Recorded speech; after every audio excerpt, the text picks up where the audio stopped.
Good morning, everyone. We're continuing here in the laws of kashrus of Yom enforced, and he writes like this: after you finish being magil, after you finish doing this hagala, where you take a vessel and you put it into a pot of boiling water, hadachas akli, dip it into cold water. Noigin shemiyaracha hagala.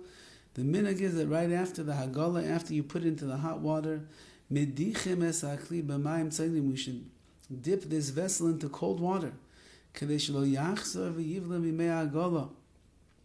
order that the waters that pulled out the isser that was absorbed in the walls of the kli won't somehow put it back inside the walls of the kli, and therefore we make it cold so there's no longer heat, nothing can get reabsorbed.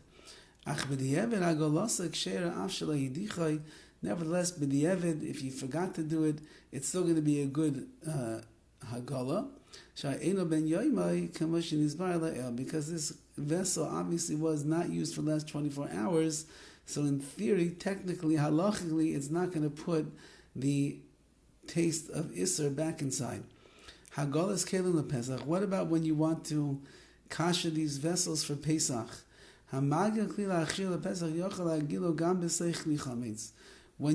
want to kasher this for Pesach, number one, if you want, you can make a big pot that's a chametz dika pot, and you can use that to kasher.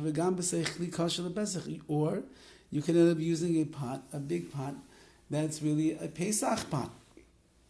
However, if you end up kashering it in a pot that's a chametz pot, the minhag is to kasher the chametz pot beforehand, so that I guess it becomes like a part of pot. If you decide to kasher it in a Pesach pot, and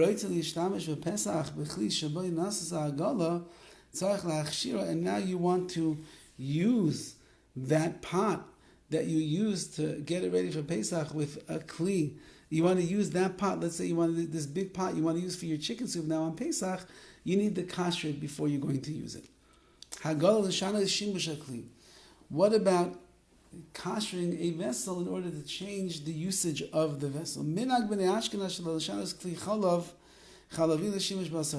of Ashkenaz is that you don't take a milchig pot and kasher it to become used for Fleishigs. And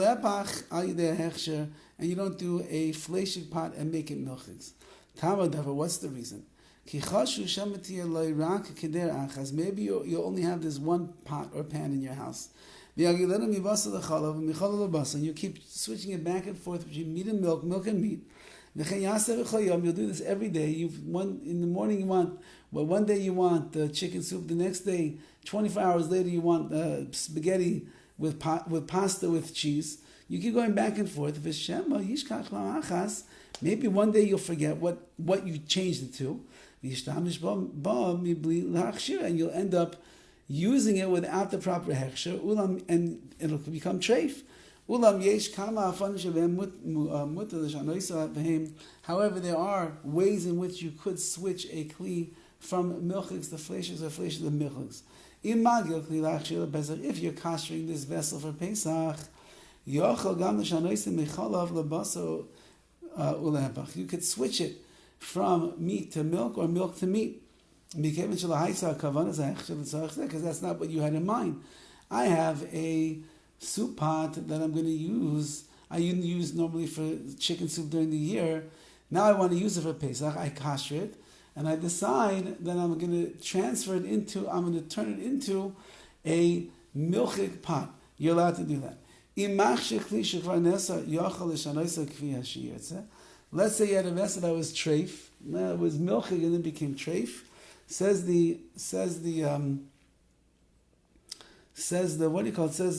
forced over here. Then in that case, you're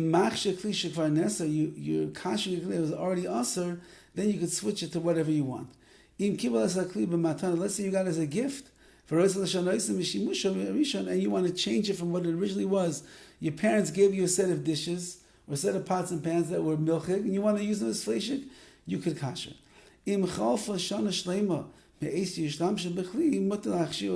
If you used it as a whole year for milchigs, and now you want to switch it to fleishigs, you're allowed to do that.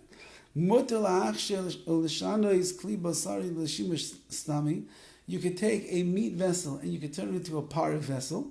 And now, if after some amount of time you decide, you know what, it's parv, I'd like to use it now for milchigs, you're allowed to change the usage to milchigs. All this is done, but if you're doing hagala, if you're using coals or fire, you'd be allowed to change it anytime that you want. Have a wonderful day and a wonderful Shabbos.